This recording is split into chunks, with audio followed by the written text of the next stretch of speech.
Ama, patawarin mo ako sa aking mga kasalanan.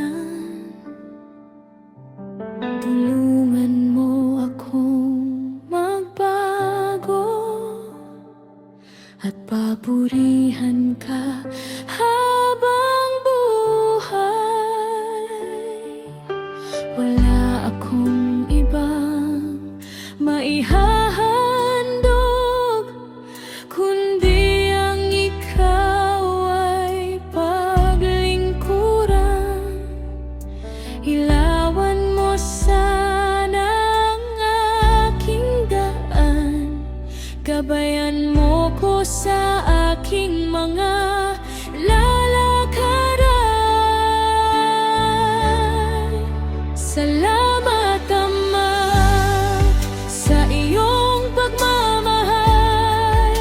Hindi ako karapat-dapat, pero ako'y inibig mo ng tapat. Itamon mo sana ang aking mga mali kay Jesus. Ilapit mo akong muli. Ikaw ang buhay at pag-asa,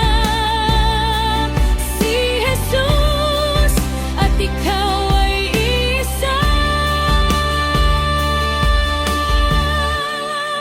Salamat, Ama, sa iyong pagmamahal.